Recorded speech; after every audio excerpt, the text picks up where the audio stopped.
সাবর হোসেন চৌধুরীর ব্যাপারটাকে নিয়ে কিভাবে দেখি? আ দেখেন, ১ম ব্যাপার হচ্ছে যে উনার ব্যাপারে একটা আ কথা প্রচলিত আছে 111 এর ব্যাপারগুলো নিয়ে। আমি সেসব প্রসঙ্গে আসলে যাব না। তবে সাম্প্রতিক সময়ে উনাকে নিয়ে যে আলাপটা হচ্ছে, আমি সেই আলাপে আসলে যোগ দিতে চাইনি। আমি নিজেই তার ব্যাপারটা কমপ্লিটলি মনে করেছি যে কিছু ব্যাপার আছে যে ব্যাপারটা নিয়ে চুপ থাকা ভালো, বেটার। এর অনেকগুলো কারণ আছে। এটার মেইন কারণটা ফজলুল ভাই, আম আমি মনে করি যে একটু স্ট্র্যাটেজিক। হ্যাঁ? এইটা ভাবার, তবে এতটুকু নিশ্চিতভাবে বলা যায় যে এখানে অনেকে ষড়যন্ত্রের গন্ধ পাচ্ছে নানানভাবে। আমার মনে হয় আমি একটু আশ্বস্ত করতে পারি যে প্রবাবলি নট।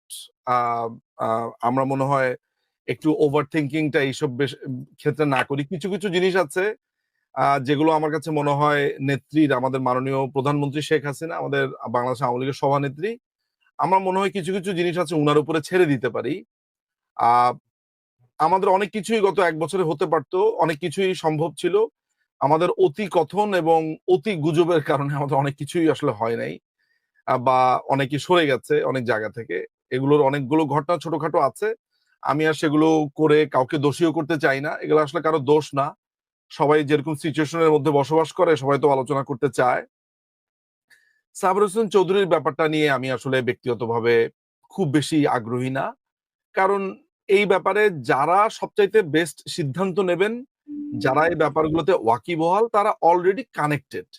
সো আমি এইসব ক্ষেত্রে নিজেকে খুবই আদার ব্যাপারই মনে করি। আমি মনে করি যে এই ব্যাপারে তো আমার কনসার্ন হওয়ার কোনো প্রয়োজন নেই। এইটা আমি মনে করি বারি ভাই, আসলে টু বি অনেস্ট। সাবের হোসেন চৌধুরীকে জামিন দেওয়া হয়েছিল কেন জানেন? ধরেন আমার আমার যেই জানাটা আছে উনার জামিন দেওয়ার ব্যাপারে বা যেটার ব্যাপারে, আমি একজন আইনজীবী হিসেবে সেটাকে আইনি প্রক্রিয়ার মধ্যে বলবো আমি। আমি কোন ধরনের এই কথার উত্তর দিতে গেলে আমি জানি যে এখানে অনেক ধরনের ষড়যন্ত্র তত্ত্ব হাজির করতে হবে।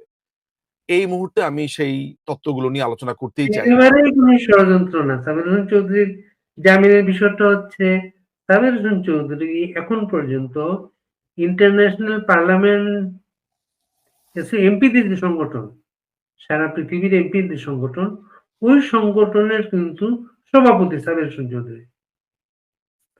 তাকে এইভাবে আটক করার ব্যাপারে বাংলাদেশের আটক তো একটা হয়ে গেছে, সবাইকে আটক করা, হত্যা মামলা দেয়া।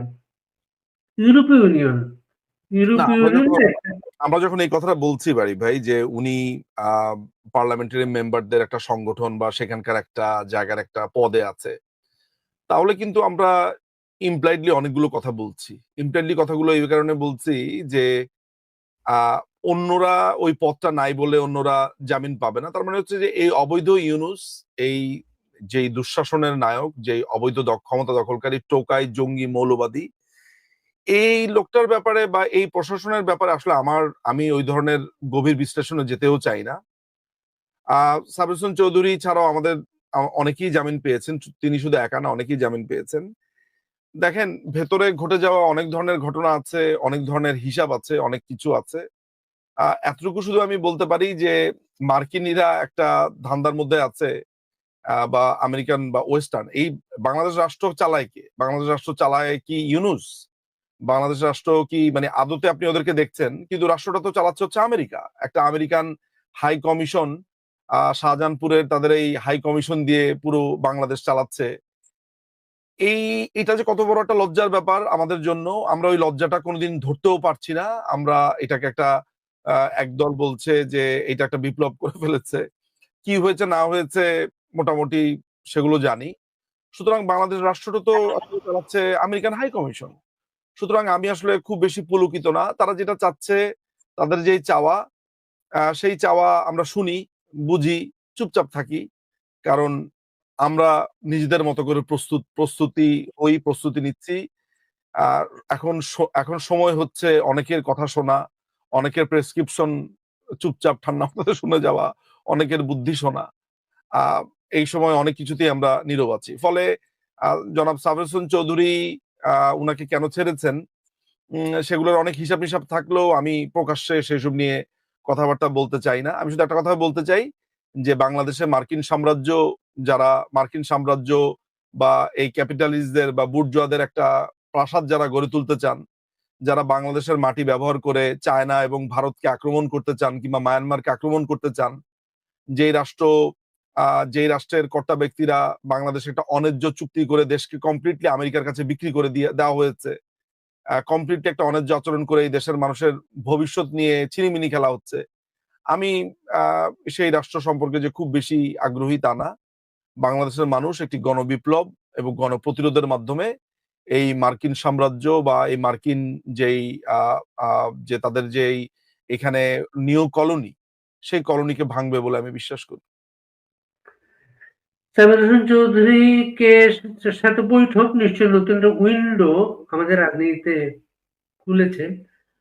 এমন সময় খুলেছে যখন প্রফেসর ইউনূসের চাকরিদাতাদের সাথে তার সম্পর্ক ভেঙে গেছে মনে হচ্ছে, এবং মাস্টারমাইন্ড নিজেই তার চাকরি নিয়ে হতাশা প্রকাশ করেছে, সে আছে কি নাই, এবং সর্বশেষ সার্জিস আলম বলার চেষ্টা করেছে যে মৃত্যু ছাড়া তাতে কোনো সেফ এক্সিট হবে না। ওগুলোকে কানেক্ট করা যায় একটা সাথে আরেকটা? প্রথম ব্যাপার হইতেছে যে আমি যে ব্যাপারটা বলবো সেটা হচ্ছে সার্জিস আলম, হাসনাত এরা রাজনীতির মাঠে এরা এরা অনেকটা পোকামাকড়ের মতো। ওরা নিজেদেরকে যতই চালাক মনে করুক, যতই মনে করুক ওরা অনেক কিছু জানে, ওরা কিছুই জানে না। বরঞ্চ ওদেরকে নিয়ে কিভাবে খেলা হয়েছে, কিভাবে খেলা হচ্ছে, ওদেরকে মার্কিন প্রশাসন কিভাবে মনে করে, আমার ধারণা সার্জিসের থেকে আমিই ভালো জানি। আমার অন্ততপক্ষে কনফিডেন্ট আমি বলতে পারি যে মার্কিনিরা সার্জিসকে, হাসনাত কিংবা এনসিপির এদেরকে, নাসির পাটোয়ারিদেরকে নিয়ে কি খেলাটা খেলছে, তাসলিম যারা, সেটা আমাদের সম্যক ধারণা আছে। পরিষ্কার আমার ধারণা আছে কাদের সাথে কন্ট্যাক্ট করছে, কিভাবে করছে না করছে, সমস্ত ধারণা আমি অন্ততপক্ষে মনে করি যে আমার সেই ধারণাটা আছে। দেখেন, বাংলাদেশ আওয়ামী লীগ ৭৭ বছরের পুরনো একটা দল। বাংলাদেশ আওয়ামী লীগকে নানান রকমের ট্র্যাপে ফালানোর চেষ্টা করা হবে, কিন্তু আমি এটা বিশ্বাস করি যে বাংলাদেশ আওয়ামী লীগ এমন কোন ট্র্যাপে পাড়া দেবে না যেই ট্র্যাপটা এই মৌলবাদীদেরকে এক ধরনের বৈধতা দেবে। ফলে আমি আমি নিশ্চিত যে এই পুরো ব্যাপারটা সম্পর্কে বাংলাদেশ আওয়ামী লীগের যেই যারা সিদ্ধান্ত মেকিং এর জায়গাতে আছেন, সবচেয়ে বড় ব্যাপার সভানেত্রী জীবিত, মাননীয় প্রধানমন্ত্রী এবং বাংলাদেশ আওয়ামী লীগের সভানেত্রী তিনি জীবিত আছেন, তিনি ওয়াকিবহাল আছেন এন্ড এভরিথিং। ফলে আমি শুরুতেই আপনার আলোচনা শুরুতেই বলেছি যে এই বিষয়টা নিয়ে আমি খুব বেশি আলোচনা করতেও চাই না, বরঞ্চ আমি এইটাকে ঠান্ডা মাথাতে পর্যবেক্ষণ করতে চাই। কিছু জানার থাকলে ইন্টারনাল পদ্ধতি আমাদের আছে জানার কি হচ্ছে না হচ্ছে। তবে যেসব পরিকল্পনা বা যেসব পরিকল্পনারা এই মার্কিন সাম্রাজ্যবাদীরা করার চেষ্টা করছে, তাদের পরিকল্পনার কথা এর আগে আমি ফেসবুকে লিখেছি। তাদের পুরো পুরো স্ট্রেট ফরওয়ার্ড তাদের যে ইচ্ছাটা, সেটা হচ্ছে যে তারা বাংলাদেশে একটি নতুন রাজনৈতিক বলয় তৈরি করবে এবং সেটা মার্কিন সুবিধা মতো। সেই সুবিধা অনুযায়ী তারা প্রধানত জামাতে ইসলামী, এনসিপি এদের দুজনের সমন্বয়ে তারা বাংলাদেশে একটি রাজনৈতিক আবহ তৈরি করতে চায়। তারা তারেক রহমানের ব্যাপারে তাদের একটা সিদ্ধান্ত ইনিশিয়ালি হয়েছে যে তারেক রহমানকে তারা বাংলাদেশে রাজনীতিতে দেখতে চায় না, এবং সেই তারেক রহমান ছাড়া বিএনপিকে তারা দেখতে চায়। এই ধরনের একটা কথাবার্তা স্পষ্ট আমাদের কাছে সেই তথ্য আছে, আমাদের কাছে একেবারে স্ট্রং তথ্য আছে। আমি জানি না যে গত ২ মাসে সেই অবস্থানের পরিবর্তন হয়েছে কিনা। এখানে নানান ধরনের হিসাব নিকাশের ব্যাপার আছে। এক ধরনের তারেক রহমান আমার প্রতিপক্ষ হতে পারে, বিএনপি আমার প্রতিপক্ষ হতে পারে, কিন্তু তারেক রহমানকে আমি বাংলাদেশ আওয়ামী লীগের একজন কর্মী বা সমর্থক হিসেবে যদি বলি যে তারেক রহমানকে আমি দেখতে চাই না, তারেক রহমান রাজনীতি করতে পারবে না, আমি প্রতিপক্ষ হিসেবে বলা এক কথা, কিন্তু যখন বাইরের কোনো একটা রাষ্ট্র এসে এগুলা বলবে তখন আমার দীর্ঘ আপত্তি আছে। এই কারণে আপত্তি আছে যে বাইরের কোনো রাষ্ট্র আমাদের দেশের কোনো রাজনীতিবিদ বা আমাদের দেশের কোনো রাজনৈতিক দলের ব্যাপারে সিদ্ধান্ত নেবে, এইটা যদি আমি আজকে মেনে নেই, তাহলে পরশুদিন আমাকে এসে যখন তারা মাইনাস করার চেষ্টা করবে তখন সেটাও অন্য দল মেনে নেবে।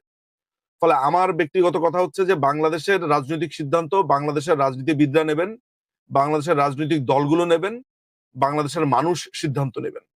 কোন পশ্চিমা দেশ এসে বাংলাদেশের ব্যাপারে সিদ্ধান্ত নেবে, অন্য দেশের ব্যাপারে আক্রমণ করার জন্য বাংলাদেশকে তারা কাতার বানাবে, দোহা বানাবে, বাংলাদেশকে তারা দুবাই বা সৌদি আরবের মতো মার্কিন মিলিটারি বা ভেনেজুয়েলাতে যেরকম করতে চেয়েছে সেরকম করতে চিলিতে যারা যা করেছে তা করতে চাবে, কিউবাতে যা করতে চেয়েছে তা করতে চাবে, সেটা হতে পারে না। ৩০ লক্ষ প্রাণের বিনিময় এবং অসংখ্য ২ লক্ষ বা তারও বেশি নারীর সম্ভ্রম, হত্যা, মৃত্যুপুরী বা এক ভয়ঙ্কর ঘটনার মধ্যে দিয়ে বাংলাদেশ মুক্তিযুদ্ধ স্বাধীন হয়েছে। এই দেশকে মার্কিন সাম্রাজ্যবাদীরা যেই অবস্থার মধ্য দিয়ে এই মুহূর্তে নিয়ে যেতে চায় বাড়ি ভাই, আনফরচুনেটলি আমি যে আপনাকে খুব বেশি ডিটেল বলবো তেমনও নয়। আসলে অনেক কিছু মুখ বুঝে সহ্য করতে হয়। একটা কথাই আমি আপনাকে স্পষ্ট বলতে চাই যে বাংলাদেশে এই মার্কিন বুর্জোয়াদের, মার্কিন ক্যাপিটালিস্টদের এবং এই যুদ্ধবাজদের স্থান করে দেওয়াটা বাঙালি, আমি মনে করি যে এটা যদি তারা এই রাস্তাটা করে দেয় এই ভুল পথে পা দিয়ে, তাহলে আমি মনে করি যে সামনের দিনে তারা ভয়ানক রকমের পস্তাবে। বাংলাদেশ আওয়ামী লীগ, আমাদের মাননীয় প্রধানমন্ত্রী শেখ হাসিনা, বাংলাদেশ আওয়ামী লীগের সভানেত্রী, তিনি দীর্ঘ সময় ধরে বলে এসেছেন যে মার্কিন সাম্রাজ্যবাদীরা এই দেশে কি করতে চেয়েছে, কিভাবে তার কাছে সেন্ট মার্টিন চেয়েছে, কিভাবে চিটাগং, কিভাবে পার্বত্য চট্টগ্রামের অঞ্চলগুলো দখল করতে চেয়েছে এবং কিভাবে তিনি তা ঠেকিয়ে রেখেছেন, এসব মানুষের কাছে স্পষ্ট হয়ে গেছে। আপনি সার্জিস আলম যে বক্তব্য দিয়েছে, আমি আপনাকে খুবই দায়িত্ব নিয়ে একটা কথা বলি বাড়ি ভাই, সার্জিস আলম এবং হাসনাত কি বলে কমপ্লিটলি ইগনোর করেন। এরা কমপ্লিটলি রাজনীতির মাঠে বাচ্চা পোলাপান। আমি তো বললাম যে কিছুক্ষণ আগে মার্কিন এমবেসিতে যা হয়েছে, আমি যা জানি ওরা এটা জানেও না। ওদেরকে নিয়ে যতই মিটিং করুক না করুক, পরিকল্পনা সম্পর্কে আমাদের সম্যক ধারণা আছে যে মার্কিনীরা কি করতে চায় এখানে। Simple as that. আপনি যদি বার্মা অ্যাক্ট পড়েন, আপনি যদি কোয়াডের অবজেক্টিভ গুলো দেখেন, আপনার কাছে পরিষ্কার হয়ে যাবে তারা এই অঞ্চলে এমন একটা মিত্র শক্তি চায়, এমন একটা মিত্র গভর্নমেন্ট চায়, যেই গভর্নমেন্ট বাবুরাম সাপুরে ওই কবিতাটার মতো বা ছড়াটার মতো, করে না কো ফোসফাস মারে না কো ঢোস ঢাস, এই করে না কো ফোসফাস মারে না কো ঢোস ঢাস একটা মিত্র গভর্নমেন্ট চায়। Simple as that. এই এই অঞ্চলে মার্কিনীদের ঘাঁটি এবং মার্কিনীদের যে হেজিমনি বা আধিপত্য তৈরি করবার সবচাইতে ভয়ানক লেভেলের বাধা বলবো বাঙালিদের জন্য সবচাইতে মমতাময় একটা দেয়াল হয়ে উঠেছিলেন মাননীয় প্রধানমন্ত্রী শেখ হাসিনা। তাকে নানান ধরনের মেটিকুলাস ডিজাইন এবং প্ল্যানের মাধ্যমে তাকে নানান রকমের তকমা দিয়ে আজকে যেই অপদস্থ করবার চেষ্টা করা হয়েছে, বাঙালি একদিন সেটা টের পাবে এবং বাঙালি তখন ওই মাতম করবে, হায় হায় হাসিনা, হায় হাসিনা করবে, কিন্তু তখন আর সময় থাকবে না। ফলে আজকে আমাকে অনেক কিছু বলবে, অনেকেই গালিগালাজ করবে, এই করবে সেই করবে, কিন্তু মাথায় রাখতে হবে যে এই দেশে আমি জন্ম নিয়েছি, এই দেশের প্রতি আমার দায় আছে। মৃত্যু অবধি এই দেশকে আমরা কোনো বিদেশি বেনিয়াদের কাছে তুলে দেব না। আজকে যেটাকে মনে হচ্ছে যে আওয়ামী লীগ গেছে খুবই আনন্দিত, ও জানেও না যে তাকে কিভাবে এই দেশটা তার হাত থেকে ছুটে যাচ্ছে। সে শুধু দেখেছে ইন্টারনাল রাজনীতি, সে শুধু দেখেছে আওয়ামী লীগের প্রতি তার ঘৃণার যেই সে ব্যক্তিগতভাবে আওয়ামী লীগকে পছন্দ করে না, সেইটাকেই সে কেন্দ্র করে যে চিন্তাটা করেছে, সেই চিন্তা তার প্রসারিত হতে পারেনি। এটাও মেটিকুলাস ডিজাইনের অংশ বলে আমি মনে করি। ফলে আমাদের এই অঞ্চলে এই জায়গাতে আজকে আপনি সাবর হোসেন চৌধুরীর সাথে যেই মিটিংটা দেখছেন, আজকে আপনি আপনাকে সাবর হোসেন চৌধুরীর মিটিংটার কেন প্রয়োজন হলো, কি কারণে প্রয়োজন হলো, কেন গেল, সো এগুলো নিয়ে আমি নিজেই ফেসবুকে লিখেছি যে এগুলো নিয়ে আমি বিশ্লেষণ করতে চাই না। This is not time. আমরা জানি, উই আর মানে পরিষ্কার ভাবে জানি হোয়াটস গোয়িং অন। ফলে এটা নিয়ে এত চিন্তার কোনো কারণ আমি দেখি না। সোজা বাংলাতে একটাই কথা হচ্ছে যে বাংলাদেশ আওয়ামী লীগ তার নিজের ক্ষমতা এটা বুঝতে হবে এবং আমরা আমাদের যে কর্মী, আমাদের নেতৃবৃন্দ আছে, আমাদের যে তৃণমূল আছে, তাদের সমন্বয়ই আমরা ৭৭ বছর ৭৮ বছরের পুরনো দল, আমরা জানি এই বাংলাদেশকে কিভাবে মুক্ত করতে হবে, আমাদের সেই পরিকল্পনা আছে। একটা কথা বললেন যে দেশটাকে বিদেশি বেনিয়াদের হাতে তুলে দেয়া যাবে না। তুলে দেওয়ার কি কোনো বাকি আছে মনে করেন আপনি? দেখেন, অনেকগুলো পরিকল্পনা হয়েছে, অনেকগুলো প্রতিজ্ঞা হয়েছে, অনেকগুলো প্রচেষ্টা হয়েছে, কিন্তু এখনো পর্যন্ত ভাবে ওই সেট গুলো এখনো পর্যন্ত ফুলফিল হয়নি। সেই ফুলফিল করার জন্য একটু সময়ের প্রয়োজন। আমি মনে করি সেই সময়টা তারা পাবে বলে আমি অন্ততপক্ষে মনে করি না। সেই জায়গা থেকে আমি বলেছি যে তুলে দেওয়া যাবে না। ইনফ্যাক্ট সেই স্থাপনাগুলো যদি করেও ফেলা হয়, আমি মনে করি যে মুক্তিযুদ্ধ, মুক্তবুদ্ধি, প্রগতিশীল রাজনীতি, বাংলাদেশ আওয়ামী লীগ তার নেতৃত্বে রয়েছে, তারা সেটাকে ধূলিসাৎ করবে। কারণ কোনো অন্যায় যদি ঘাঁটি গেড়েও বসে, সেটিকেও নস্যাৎ করতে বাংলাদেশ আওয়ামী লীগ একরত্তিও পিছু পা হবে না। আমি অনেক কথা মেটাফোর আকারে বলেছি, আমি অনেক কথা আকার ইঙ্গিতে বলেছি। যারা আহ, আহ, বিজ্ঞ পাঠক বা দর্শক আছে তারা নিশ্চয়ই বুঝতে পারছে যে আমার এই বক্তব্যগুলো অনেকটা আমি আড়ষ্টভাবে বলছি, আমি পুরোটা বলছি না। নিশ্চয়ই যারা বোঝার তারা বুঝবে, বুঝে নেওয়াই উচিত, কারণ এই প্রসঙ্গে আমি খুব বেশি বিস্তারিত কথা বলতেও চাই না। শেখ হাসিনার আমলে এই দেশে পদ্মা সেতু সহ 100 বড় সেতু হয়েছে, পারমাণবিক বিদ্যুৎ কেন্দ্র, মেট্রো রেল সহ নানা দৃশ্যমান অবকাঠামো হয়েছে বাংলাদেশে। আর এখন বাংলাদেশ 27,000 কোটি টাকায় 20টা যুদ্ধ বিমান কিনছে মার্কিন যুক্তরাষ্ট্র থেকে। বেনিয়াদের ফর্মুলা ছাড়া কি এটা সম্ভব? না, সম্ভব না। এখানে তো অনেক ধরনের মেরুকরণ আছে, অনেক রকমের হিসাব নিকাশ আছে। আপনি জানবেন যে তার্কি এখানে সামরিক অস্ত্র বিক্রি করতে চাইছে এই দেশে। তারপরে হচ্ছে পাকিস্তানিরা একটা শর্ট গানের তাদের একটা ডিল ছিল আজকে থেকে বছর দেড়েক বা দুয়েক আগে, যেটা রিজেক্ট হয়েছিল। 5ই অগস্টের পর সেই শর্ট গানের পুলিশের সেই শর্ট গানের টেন্ডার নিয়ে তারা হাজির হয়েছে, সম্ভবত তারা সেটা করেও ফেলেছে। আমরা তো অনেক কিছুই জানতে পারি না। পাকিস্তান থেকে বেশ কিছু অস্ত্রের আপনার অনেক টেন্ডার দেওয়া হয়েছিল, সে সময় রিজেক্টেড হয়েছিল। সেগুলো এখন বাংলাদেশের পুলিশ পুলিশ বলেন, বিভিন্ন সংস্থায় বলেন, সেগুলো আমি নিশ্চিত যে সেগুলো হয়তো বা প্রসেসড হয়েও গেছে। ফলে আহ, আপনি এই 5ই আগস্টকে কেন্দ্র করে, এই 5ই আগস্ট আসলে ছিল অনেকের আম, কি বলবো আপনাকে, যে এইটাকে একটা নিউ কলোনি বানানোর জন্য যেই প্রস্তুতিগুলো ছিল 5ই আগস্টের আগ পর্যন্ত তৎকালীন সরকার, এগুলো ছিল বাধার মতো, পাহাড়ের মতো দাঁড়িয়ে। তাদের কারণে অনেক কিছু করা সম্ভব হচ্ছিল না। আমি আপনাকে কয়েকটা উদাহরণ দিয়ে বোঝাই। যেমন পিটার ডি হাস আমেরিকার আহ, হাই আপনার অ্যাম্বাসেডর ছিলেন। এবং তিনি, আপনি জানেন যে অ্যাম্বাসেডরের চাকরির পরপরও সে আপনার এক্সিলারেট এনার্জির সেখানে একজন উপদেষ্টা হিসেবে চাকরি গ্রহণ করেছেন। আমি আরেকজন ব্যক্তির নাম বলবো, অনেকেই সে ব্যক্তির নাম শোনেনি। আমি, দর্শক যারা আছে তারা নিশ্চয়ই গুগল করে তার ঠিকানা ঠিকানা বলতে তার সমস্ত কিছু বের করে ফেলতে পারবে। তার নাম হচ্ছে ম্যাথিউ বে। ম্যাথিউ বানানটা অনেকে জানবে, BEAH মনে হয় তার লাস্ট নেম, ম্যাথিউ বে, এটা দিলেই বের করতে পারবে। American high commission. পাঠকদেরকে বলবো যে তার ব্যাপারে একটু গুগল করার জন্য, তার ব্যাপারে খোঁজ নেওয়ার জন্য। এরকম অনেক নাম না জানা ব্যক্তিরা আছে যারা এইসব জায়গাতে ভূমিকা রেখেছে। তারপর আরো কয়েকজনের নাম আমি আসলে বলতে পারি, কিন্তু আমি একজনের নাম দিয়েই বললাম। সুতরাং অনেক প্লেয়ার এখানে আছে, অনেক খেলোয়াড় এখানে আছে।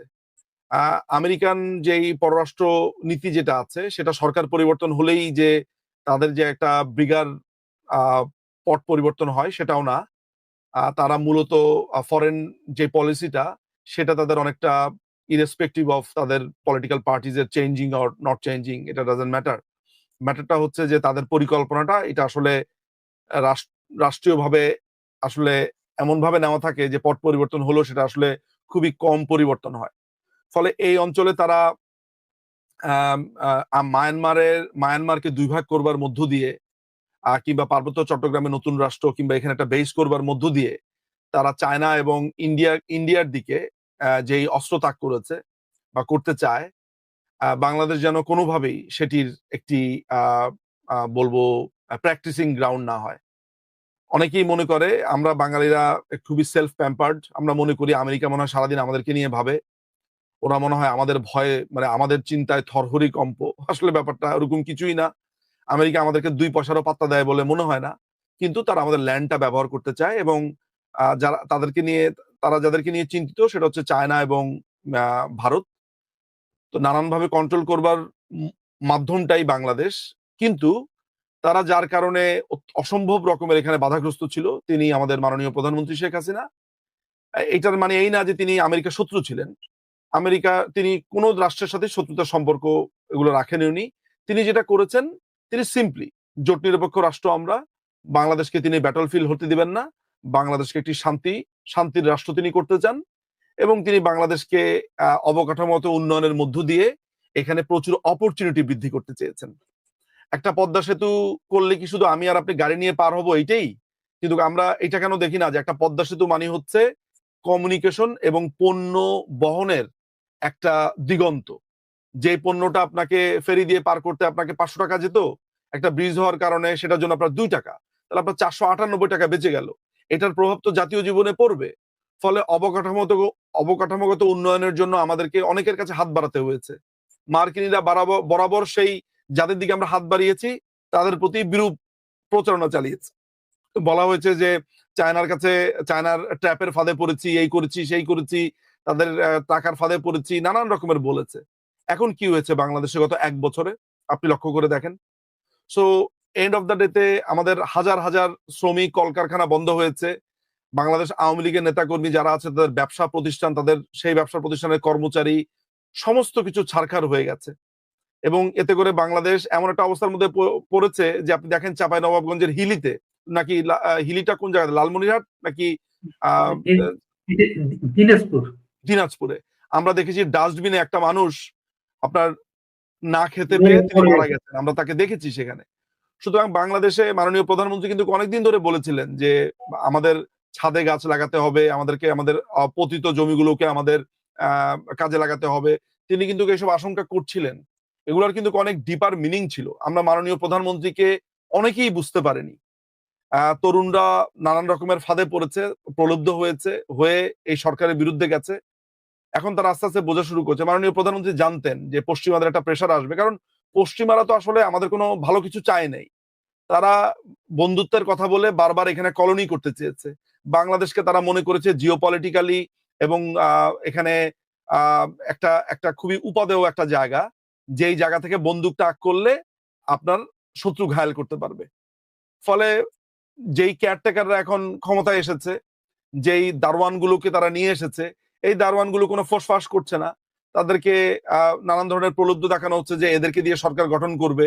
আমেরিকা একটা তাদের একটা মিত্র শক্তি ক্ষমতায় থাকলে আগামী 5 বছর পরে কাজ যখন শেষ হয়ে যাবে তখন এদেরকে ছুঁড়ে ফেলে দিবে।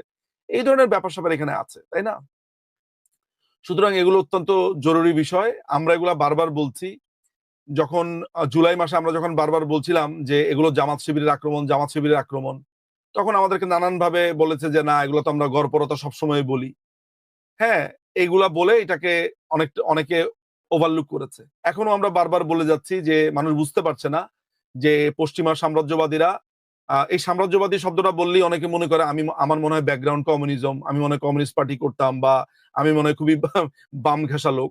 কিন্তু এটা ভুলে গেলে চলবে না যে বাংলাদেশ আওয়ামী লীগ বরাবরই সমাজতন্ত্রে বিশ্বাসী, মানুষের অধিকারে বিশ্বাসী এবং পশ্চিমা আধিপত্যের বিরুদ্ধে বরাবরই বাংলাদেশ আওয়ামী লীগ কথা বলে এসেছে। আমিও একজন সমর্থক হিসেবে তার ব্যতিক্রম নেই।